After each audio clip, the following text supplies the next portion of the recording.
Hello everyone, welcome to exam IQ। Exam IQ की इस video में प्रथम JPSC 2003 में प्रारंभिक परीक्षा में पूछे गए सभी सवाल देखेंगे। तो चलिए शुरू करते हैं। प्रथम JPSC PT में पूछे गए सवाल। तो अगर चैनल पर नए हैं तो चैनल को सब्सक्राइब कर लें। तो एक सवाल क्या पूछा गया था, साइंस से था। तो भारी जल का रासायनिक फार्मूला क्या है। तो भारी जल का रासायनिक फार्मूला पूछा था। तो इसका सही आंसर क्या हो जाएगा, बिना देर किए हुए देखते हैं आंसर। तो D2 हो जाएगा। तो ऑप्शन 20 का सही हो जाएगा। अगला सवाल क्या था, निम्नलिखित में से कौन सा सामान्य ताप पर ठोस अवस्था में रहता है। तो कौन सा सामान्य ताप पर ठोस अवस्था में रहता है। तो इसका सही आंसर क्या हो जाएगा, यहाँ ठोस अवस्था की बात की है तो आयोडीन हो जाएगा। आयोडीन जो है ठोस अवस्था में रहता है और आयोडीन का रंग कैसा होता है, आयोडीन जो है ठोस अवस्था में और काले नीले रंग का होता है। और आयोडीन की कमी से कौन सा रोग होता है, ये भी जान लीजिए, घेंघा रोग। आगे देख लेते हैं, छपाई में प्रयोग की जाने वाली स्याही निम्नलिखित में से किसके अपघटन से प्राप्त होती है। तो छपाई में प्रयोग की जाने वाली स्याही जो है किसके अपघटन से प्राप्त होती है। तो इसका सही आंसर क्या हो जाएगा, मीथेन के अपघटन से प्राप्त होती है। तो ऑप्शन बी इसका सही हो जाएगा। आगे देख लेते हैं,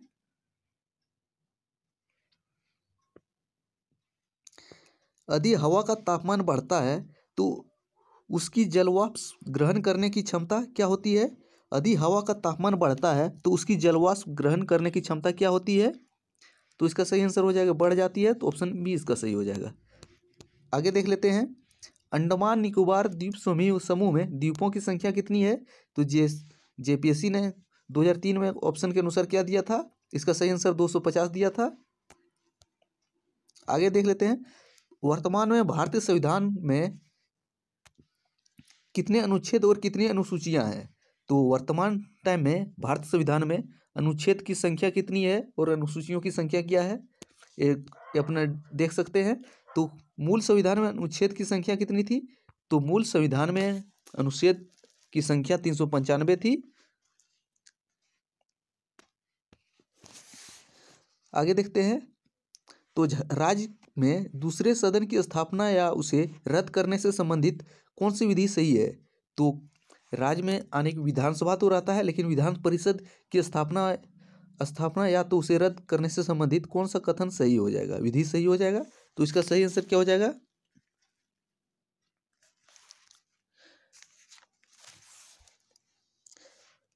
संबंधित राज्य के विधानसभा द्वारा पूर्ण बहुमत से पारित प्रस्ताव के द्वारा किसी राज्य में विधान मंडल की स्थापना या तो उसे रद्द किया जा सकता है। तो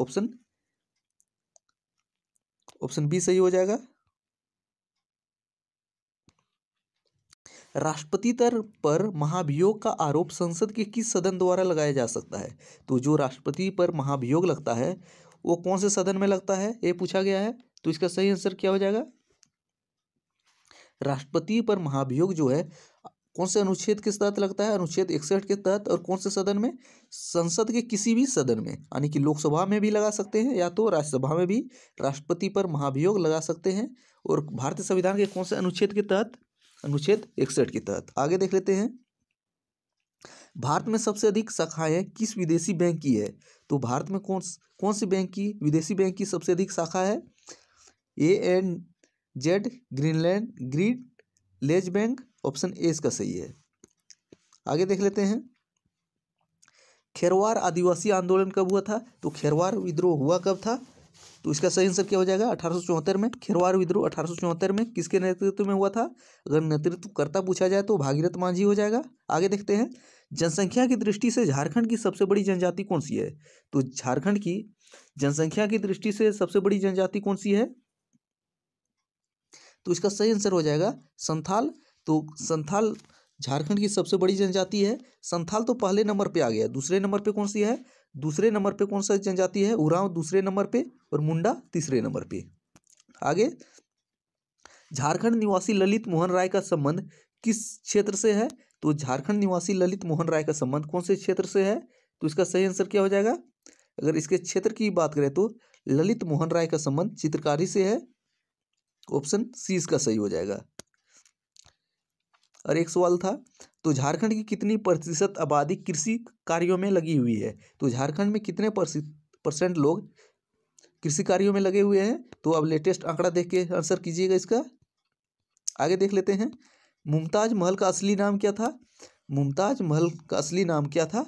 ऑप्शन ए सही हो जाएगा, अर्जुमंद बानो बेगम।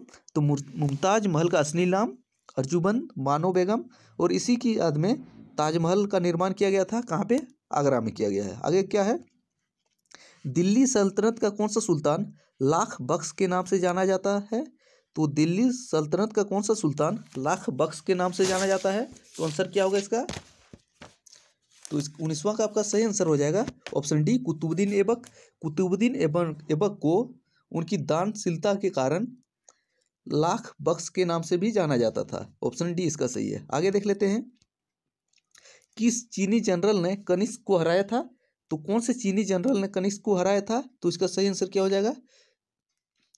पेन चाओ। तो पेन चाओ ने हराया था। तो ऑप्शन ए इसका सही हो जाएगा। आगे क्या है, बारिंदर कुमार घोष के क्रियाकलापों में एक गुप्त क्रांतिकारी संगठन को बंगाल ने जन्म दिया।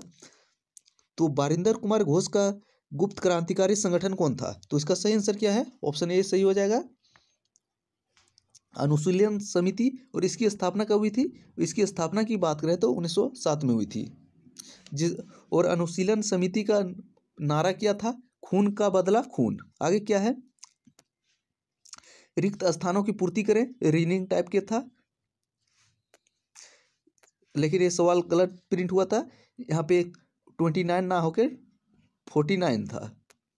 आगे क्या है, एक मैथ का सवाल था, एक टोकरी में रखे अंडे हर मिनट में दोगुने हो जाते हैं।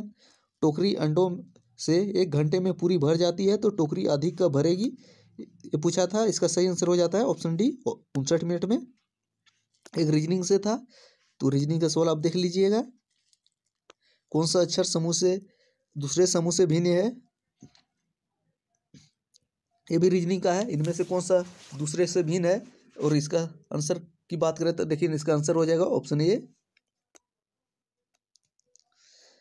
किस टाइप पे हुआ आप देख सकते हैं इसको। 26वां आप देख लेते हैं, एक ज्वालामुखी के फटने से 2002 में कांगो के आधे करोड़ लोग बेघर हो गए। उस ज्वालामुखी का नाम क्या था?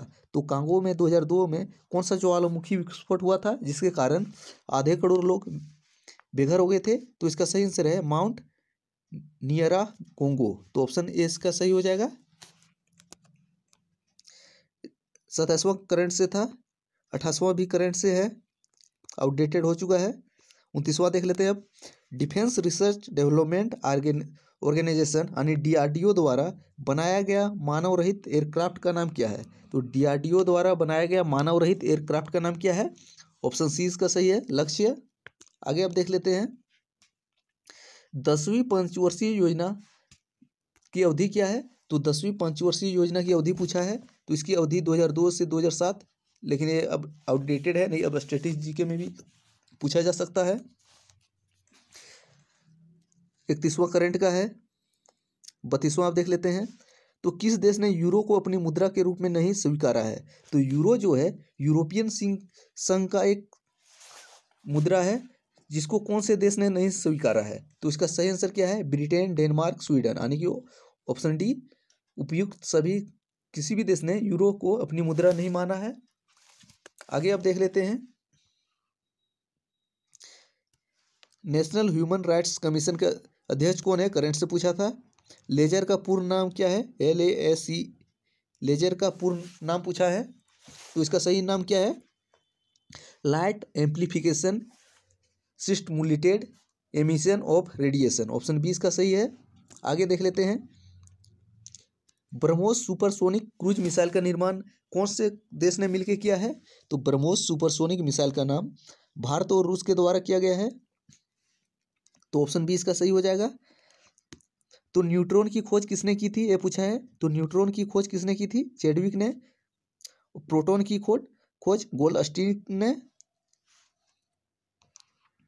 आगे क्या है, तो ऑटोमोबाइल के हाइड्रोलिक ब्रेक कौन से सिद्धांत पे कार्य करते हैं? तो ऑटोमोबाइल में हाइड्रोलिक ब्रेक कौन से सिद्धांत पे कार्य करते हैं? तो पास्कल के नियम के आधार पर कार्य करते हैं। तो ऑप्शन डी इसका सही है। आगे क्या है, कॉर्क निम्नलिखित में से किस पेड़ से प्राप्त होता है? तो कॉर्क कौन से पेड़ से प्राप्त होता है ये पूछा है।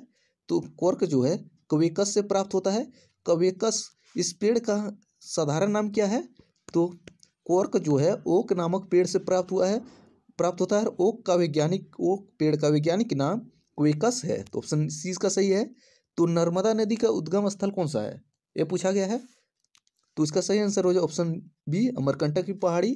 तो नर्मदा नदी का उद्गम स्थल अमरकंटक की पहाड़ी है।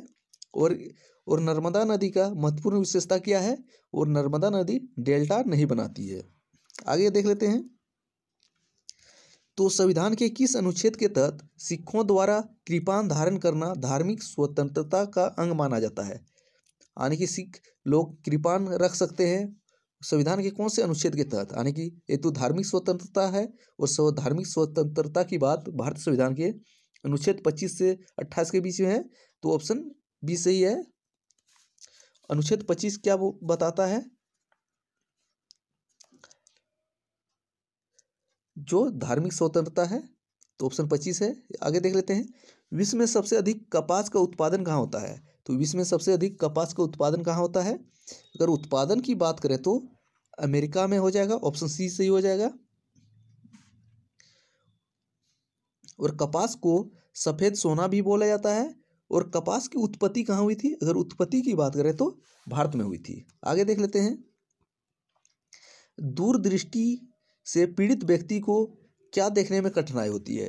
तो दूरदृष्टि दोष से पीड़ित व्यक्ति को पास की वस्तु स्पष्ट देखने में कठिनाई होती है। तो ऑप्शन बी इसका सही है। आगे देख लेते हैं।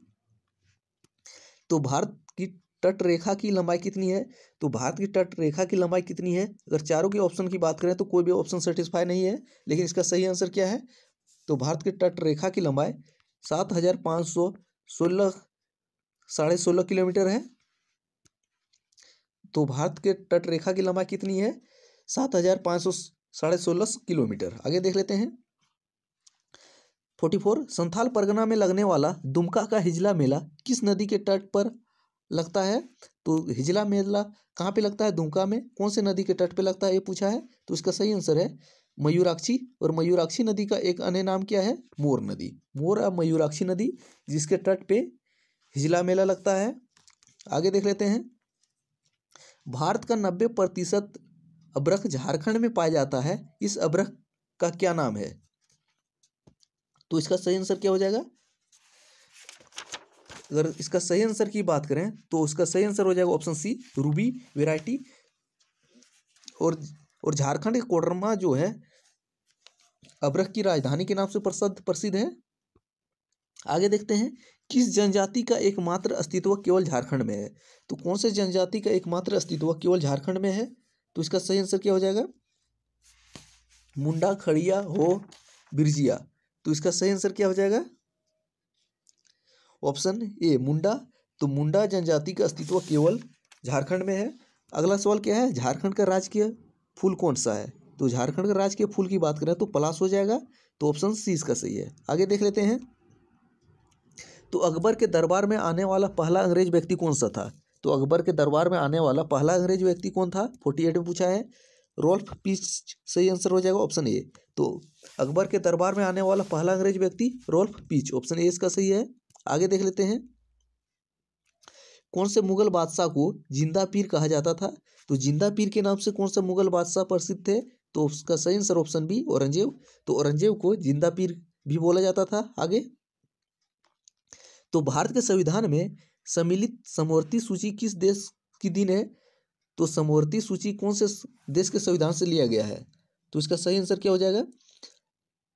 समवर्ती सूची जो है ऑस्ट्रेलिया के संविधान से लिया गया है। तो ऑप्शन बी सही हो जाएगा ऑस्ट्रेलिया। तो समवर्ती सूची कहाँ से लिया गया है? ऑस्ट्रेलिया। ऑप्शन बी सही। आगे अथावाना का क्या मतलब है?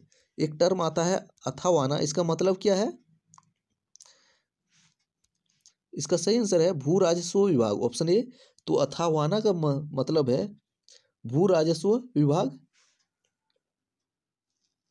आगे देख लेते हैं। तो मोपला आंदोलन कहाँ हुआ था? इसमें दो सवाल इनबिल्ड है। तो मोपला आंदोलन हुआ कब था? 1921 में। और हुआ कहाँ था? तो इसका सही आंसर है मालाबार में।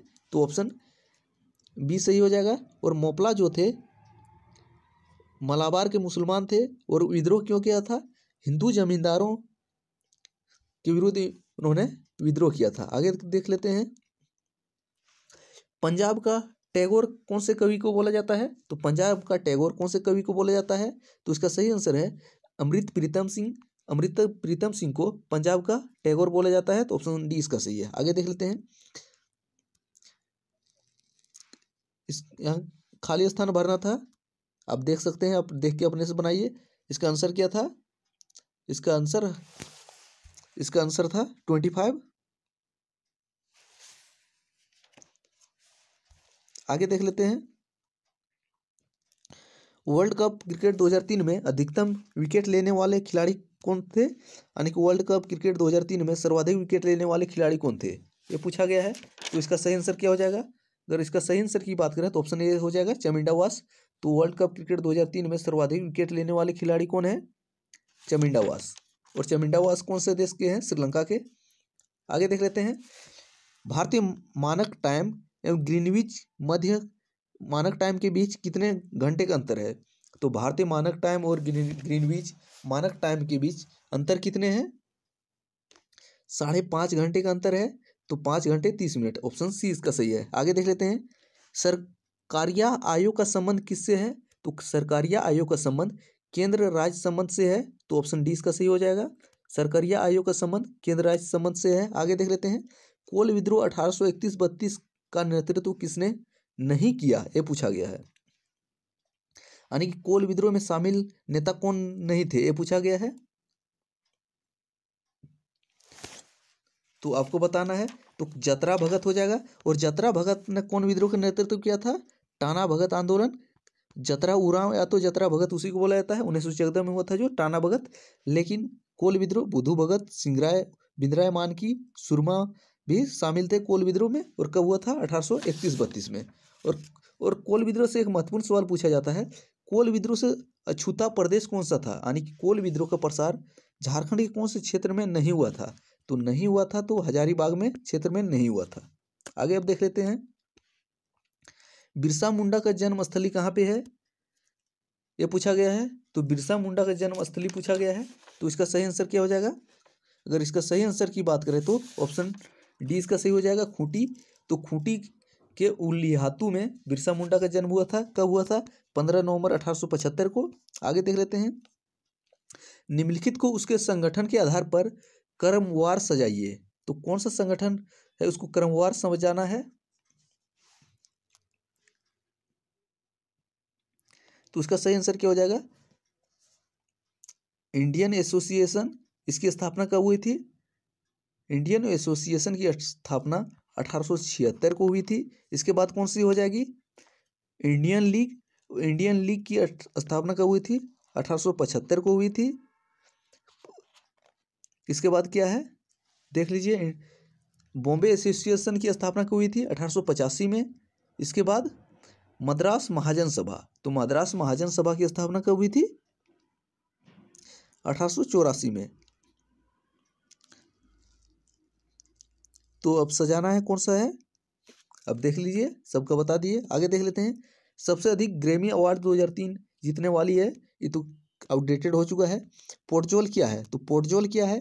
तो कोंधारी वन प्रदेशों में पाए जाने वाली मिट्टी को पोर्टजोल के नाम से जाना जाता है। तो ऑप्शन ए इसका सही है। आगे देख लेते हैं। राज्यपाल का वेतन और भत्ता दी जाती है। तो राज्यपाल का वेतन भत्ता दी जाती है संचित निधि से, राज्य के संचित निधि से, यानी कि कंसोलिडेटेड फंड ऑफ स्टेट से। ऑप्शन ए इसका सही है। आगे देख लेते हैं। संथाल विद्रोह का नेतृत्व किसने किया था? तो संथाल विद्रोह का नेतृत्व किसने किया था, ये पूछा गया है। तो इसका सही आंसर है सिद्धो कान्हू ने। ऑप्शन ए सही हो जाएगा। तो संथाल विद्रोह का नेतृत्व करता सिद्धो कान्हू। और संथाल विद्रोह हुआ कब था? तो ये 1855 में हुआ था।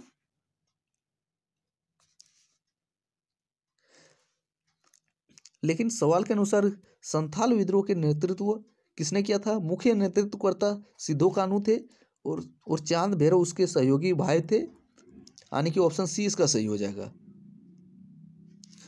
ए और बी दोनों।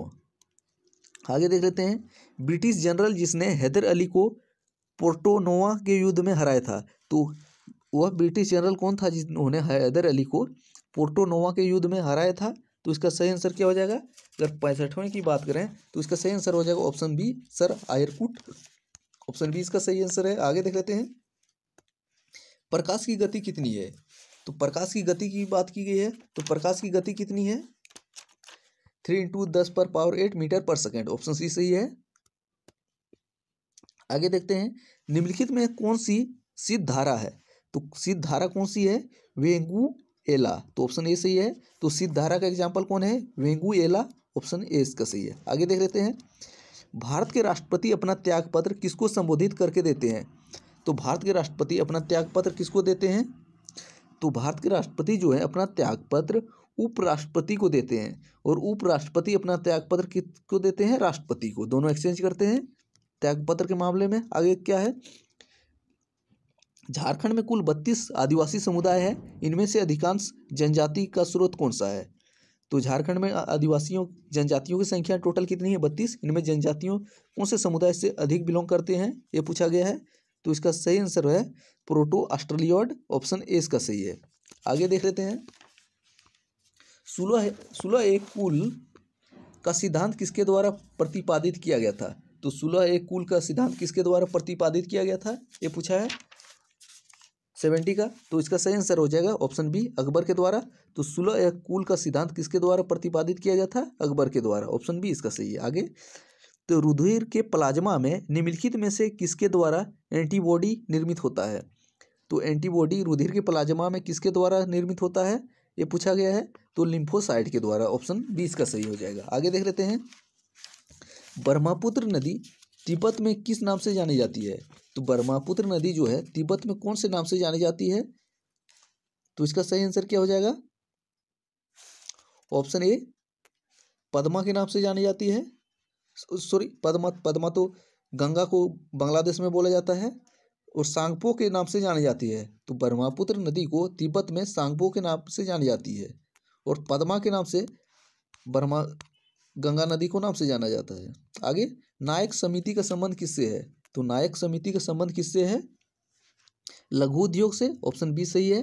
तो नायक समिति का संबंध लघु उद्योग। आगे, 4 अभ्यारण्य दिया है, इनमें से कौन सा मेल नहीं खाता है? तो महुआ टांड़ अभ्यारण्य कहाँ पे है? पलामू में ना होके कहाँ पे है? लातेहार में। तो 85 अभ्यारण्य धनबाद में। उधवा पक्षी अभ्यारण्य कहाँ पे है? साहिबगंज में है। लावालोंग अभ्यारण्य चतरा में। आगे देख लेते हैं, अमीर एक कोही एक नया विभाग किस सुल्तान के द्वारा शुरू किया गया था? तो अमीर एक कोही नया विभाग किसके द्वारा शुरू किया गया था? तो मोहम्मद बिन तुगलक के द्वारा। तो अमीर एक कोही किसके द्वारा शुरू किया गया था? मोहम्मद बिन तुगलक के द्वारा। आगे देख लेते हैं, लेक्सिकोग्राफी का संबंध किससे है? तो लेक्सिकोग्राफी का संबंध किससे है, ये पूछा गया है। तो इसका सही आंसर क्या हो जाएगा?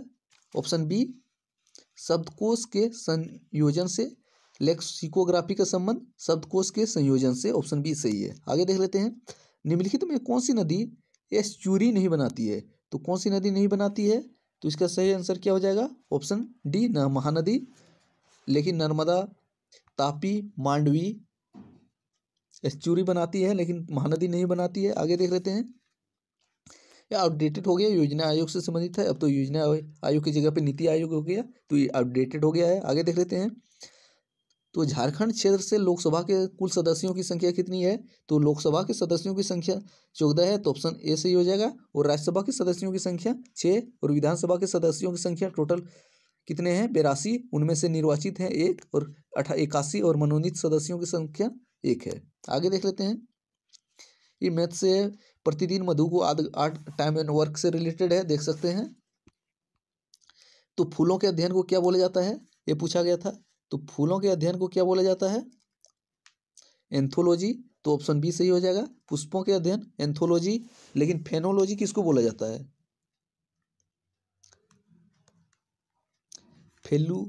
फेलोनोलॉजी, यानी कि पराग कणों का अध्ययन फेलिनोलॉजी हो जाता है, और पुष्पों का अध्ययन एंथोलॉजी। आगे देख लेते हैं, तो संविधान सभा का संवैधानिक सलाहकार किसे नियुक्त किया गया था? तो संविधान सभा का संवैधानिक सलाहकार किसे नियुक्त किया गया था? BR अम्बेडकर पे क्लिक ना करना है आपको, किस पर क्लिक करना है, आपको किस पर क्लिक करना है, एक बार तुरंत सोचिए।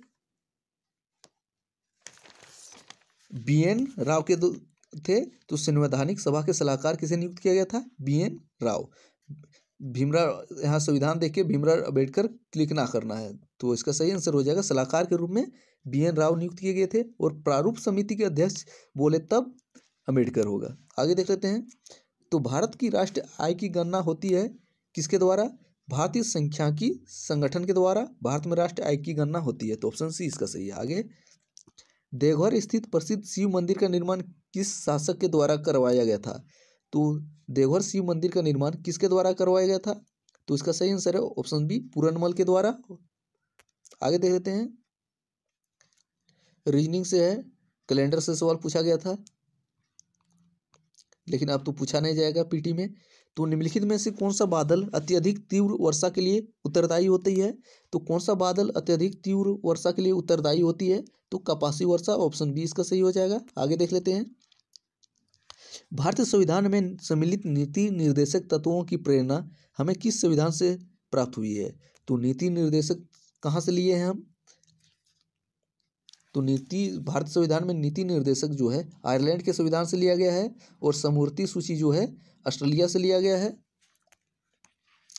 जोहार रोजगार योजना आरंभ की गई थी, तो जोहार रोजगार योजना कब आरंभ की गई थी, कौन सी योजना में, तो इसका सही आंसर है 7वीं पंचवर्षीय योजना में, और साल अगर पूछा जाए तो 1989 में किया गया था जोहार योजना की शुरुआत। आगे देख लेते हैं। पाइका क्या है, तो पाइका क्या है, पाइका एक सामूहिक नृत्य है, तो ऑप्शन ए सही हो जाएगा। एक ब्लड रिलेशन से पूछा गया था, ए बी का भाई है, तो आप सवाल देख सकते हैं स्किप करके, थोड़ा पॉज करके। आगे देख लेते हैं। वो भी रिक्त स्थानों को भरें, इसको भी आप देख सकते हैं पॉज करके, ये भी रीजनिंग का सवाल है, पॉज करके आप देख सकते हैं। तो भारत के उपराष्ट्रपति का निर्वाचन किसके द्वारा होता है, ये पूछा गया है 93 का। तो भारत के उपराष्ट्रपति का निर्वाचन किसके द्वारा होता है, ये पूछा गया है, तो संसद के दोनों सदनों के द्वारा होता है, सदनों के सदस्यों के द्वारा इसमें। और यहाँ ध्यान देने वाली बात यह है कि भारत के उपराष्ट्रपति के चुनाव में राज्य विधानसभा के सदस्य भाग नहीं लेते हैं, लेकिन केंद्र के लोकसभा और राज्यसभा के निर्वाचित और मनोनीत दोनों सदस्य इसमें भाग लेते हैं, तो ऑप्शन ए इसका सही है। आगे देखते हैं। अकबर द्वारा बनाई गई कौन सी इमारत का नक्शा बौद्ध विहार की तरह है, तो अकबर ने कौन सी इमारत का नक्शा बनाया जो बौद्ध विहार से मिलता जुलता है, तो इसका सही आंसर क्या है, पंचमहल, ऑप्शन ए सही है। और कहाँ पे बनाया था, फतेहपुर सीकरी में। आगे देख लेते हैं। महाभारत में झारखंड को किस नाम से जाना जाता था, तो महाभारत में झारखंड को कौन से नाम से जाना जाता था, तो पुंडरीक देश, और एक अन्य नाम प्रयोग हुआ है महाभारत में, पशुभूमि या तो पुंडरीक देश, ऑप्शन सी इसका सही है। आगे देख लेते हैं। महाराजा रंजीत सिंह के उत्तराधिकारी कौन थे, तो महाराजा रंजीत सिंह के उत्तराधिकारी कौन थे, ये पूछा गया है, तो खड़ग सिंह। तो खड़ग सिंह किस रंजीत सिंह के उत्तराधिकारी थे, और रंजीत सिंह की मृत्यु कब हुई थी, 1839 में। आगे देख लेते हैं। रिक्त स्थानों को भरना है, आप पॉज करके देख सकते हैं। फिर टाइम और एंड वर्क से सवाल पूछा गया है, टाइम डिस्टेंस से। आगे देख लेते हैं, ये भी आप पॉज करके देखिए।